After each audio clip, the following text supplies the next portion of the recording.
इस वक्त हम लोग हजारीबाग में हैं और हजारीबाग का एक इचाक क्षेत्र पड़ता है। परसों नीतीश कुमार घर से बोल करके निकलता है। नीतीश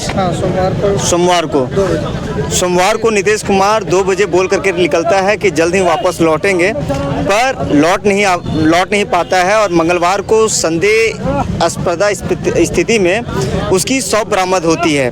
और जब उनके भाई साहब छानबीन करते हैं तो पता चलता है कि उनकी बॉडी वहाँ पे मिली है। और पूरी जानकारी इनसे जानेंगे कि क्या कुछ मामला था।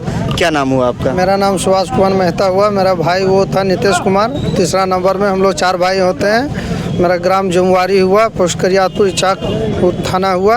अच्छा, आपको कैसे पता चला वहाँ? वो सोमवार को टाटा में रहता था मेरा भाई। टाटा से कल मंगलवार को मेरा छठियारी था। सोमवार को 1-1:30 बजे वो घर पहुंचा, सब परिवार बाल बच्चा के साथ। और 2 बजे घर से निकला कि हम इचाक से आ रहे हैं, हमको गाड़ी देखने जा रहे हैं, उस देख के आ रहे हैं। फिर शाम 6 बजे वाइफ से बात हुआ कि हम यहाँ गाड़ी देखने आए हैं, कुछ थोड़ा देर में आ रहे हैं घर। फिर उसका 1 घंटा के बाद 7 साढ़े 7 के बाद कॉल लगा रहे हैं, फिर कॉल रिसीव नहीं कर रहा है। कॉल बहुत लगाए 10-11 बजे तक, 9-10 बजे अगल बगल खोजबीन भी किए, नहीं मिला। उसके बाद सुबह पापा आ गए थाना और हम लोग 2-3 लड़का खोजने निकल गए उधर। खोजते हुए उधर से आ रहे थे पूर्णाडीह इचाक, जो बंधुआ टाँड़ बगल में है भैरव मंदिर, वहीं पे एक घर के बगल में बाइक खड़ा था, जहाँ पर पूछताछ करने 2-3 लड़का था एक अपाची पर, और इसका गाड़ी खड़ा किया और उसी एक टूटल खंडहर में इसका मुंह के बल गिरा हुआ बॉडी मिला, जिसके मुंह और नाक से ब्लड आ रहा था और छाती पर पूरा काला का निशान था। अब वो हालत में हम लोग देखते हुए सोचे ब्लड आ रहा है, उसमें कुछ जाना है, तो हम लोग तुरंत स्वास्थ्य केंद्र इचाक हॉस्पिटल लेते आए, लेकिन इचाक डॉक्टर ने यहाँ पे मृत घोषित कर दिया। उसका बाद सूचना यहाँ दिया गया थाना प्रभारी को। ये लोग बोले पहले इसको पोस्टमार्टम कराए, उसके बाद हम लोग कार्य करेंगे। फिर उसके बाद हम लोग पोस्टमार्टम करवाएं, रात हो गया, फिर कोई पुलिस वगैरह कोई आश्वासन नहीं मिला। फिर आज मंगलवार को हम लोग यहाँ पे ला के रोड जाम किए।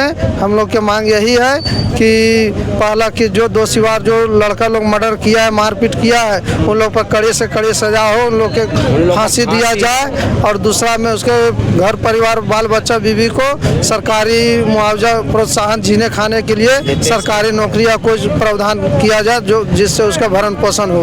अच्छा, भाई का फोन बरामदी हुआ? हाँ, भाई का फोन बगल में था, चाबी भी बगल में था, और बाइक कहीं दूर में कोई दूसरा लड़का ला के खड़ा कर दिया। वहाँ के आदमी लेडीज सब खुद बता रही है। अच्छा, जब बातचीत होता होगा घर परिवार में तो संदेह किसी के ऊपर? ना, वो सदैव टाटा में रहता था, काम जॉब करता था टाटा में। सोमवार को ही आया। हाँ, सोमवार को ही आया। हाँ, पैसा वैसा वगैरह लेन देन था, कुछ कोई लड़का सबसे।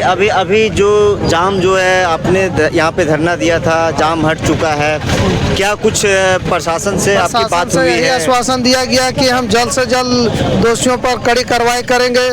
और कुछ नेता मंत्री के द्वारा यही कहा गया कि जो सरकारी मुआवजा है, BDO CO साहब कुछ कार्य में फंसे हुए हैं, उससे हम बात करके जो होगा सो वो कार्य हम करवा देंगे। 1 सप्ताह का टाइम लिया है। 1 सप्ताह का टाइम लिया। 1 सप्ताह का प्रशासन ने समय लिया। नहीं लेगा तो उद्वेदन करेंगे। हाँ, नहीं करेगा तो फिर से हम लोग थाना घेराव करेंगे और फिर से रोड जाम करेंगे। चलिए, बहुत बहुत धन्यवाद। हमारे साथ इस वक्त इचाक के जो समाज सेवी युवा नेता कहा जाए गौतम जी हैं। इनसे जानते हैं क्या कुछ आज जो धरना प्रदर्शन हुआ था, लोग यहाँ चक्का जाम किए हुए थे, क्या कुछ मांगे लेकर के आप यहाँ पे पहुँचे हुए थे? देखिए, सबसे पहले बात यह है कि ये मामला बहुत संगीन है और लोगों में बहुत आक्रोश है।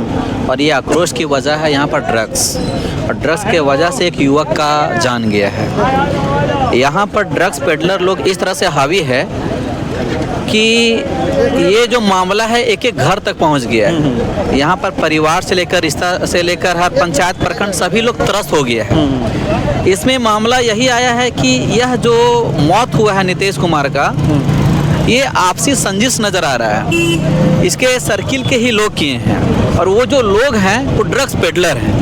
अच्छा, ड्रग्स पेडलिंग का काम करते हैं।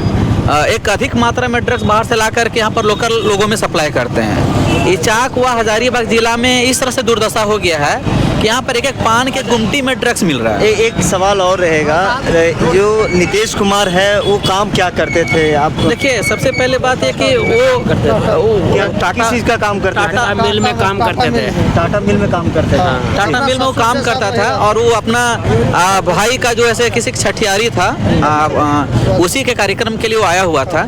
लेकिन घर से वो कह के निकला था कि वापस आ जाएंगे, लेकिन जब नहीं मिला तब लोग छानबीन करने लगे, थाना में FIR करवाए, है ना, गुमशुदगी का। लेकिन बाद में पता चला कि नहीं, उसका डेड बॉडी वहाँ पर पाया गया है। तो इस तरह का मामला यहाँ पर अभी इचाक प्रखंड में लगभग ड्रग्स पेडलिंग का बात कहा जाता है 500 से कम युवा लोग परेशान नहीं है। 500 युवा लोग इस ड्रग्स कारोबार में संलिप्त हैं। अगर पूरा हजारीबाग जिला की बात किया जाए तो 15,000 से अधिक युवा लोग इस कारोबार में संलिप्त हैं। इतना बड़ा जो कारोबार चल रहा है, यह कारोबार किसके देखरेख में चल रहा है? यहाँ पर बहुत सारा मामला है कि इचाक में जो है, जो थाना प्रभारी है और उसके इर्द गिर्द जितने भी लोग हैं, पदाधिकारी लोग हैं, मामला सामने आया है कि सब सेटिंग करके ये काम को बढ़ावा दे रहे हैं। इसी को लेकर के जनता आक्रोश थी। आक्रोश के कारण जो यहाँ पर जाम किया गया, उसके मृतक के परिवार को न्याय के लिए जो है यहाँ पर आंदोलन किया गया, साथ में मुआवजा की मांग किया गया।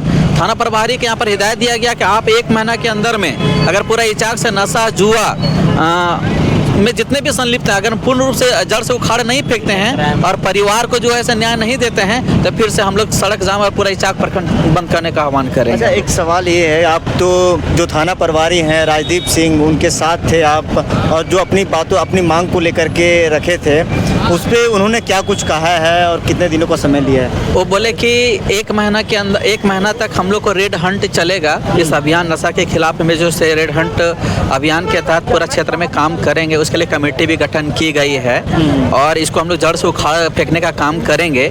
इंस्पेक्टर साहब भी जो है वो भी हम लोग को बीच में आश्वासन दिए हैं। साथ में ये भी बोले हैं कि इस हत्याकांड में जो भी मामला में जो संलिप्त हैं लोग हैं, उनको गिरफ्तारी करेंगे। अगर गिरफ्तार नहीं करते हैं तो फिर आप लोग का जो मर्जी वो कीजिएगा। तो हम लोग अल्टीमेटम दिए 1 सप्ताह के अंदर नहीं किए, फिर से हम लोग आंदोलन करने के लिए बाध्य होंगे। और साथ में ये भी बोले हैं, जहाँ तक मृतक के परिवार को जो सरकारी लाभ है, जो मुआवजा है, वो भी मुआवजा हम लोग दिलवाने का प्रयास करेंगे। चलिए, बहुत बहुत धन्यवाद। देखिए, सबसे बड़ा सवाल ये है, इचाक में जिस प्रकार से अपराध बढ़ रहा है और नशा चरम सीमा पर है, कहीं ना कहीं सवाल खड़ा करता है। लेकिन एक सबसे बड़ा सवाल जो आज का होगा कि क्या पुलिस प्रशासन कब तक इस मामले को उद्भेदन करती है और जो संलिप्त है उसके ऊपर कितनी कार्रवाई करती है। ये सबसे बड़ा सवाल यही होगा कि देखना भी होगा कि क्या इस पर कितनी जल्दी कार्रवाई होती है। फिलहाल इस पर और क्या निकल करके अपडेट आती है, अब तक हम पहुंचाते रहेंगे। देखते रहें खबरीलाल। नमस्कार।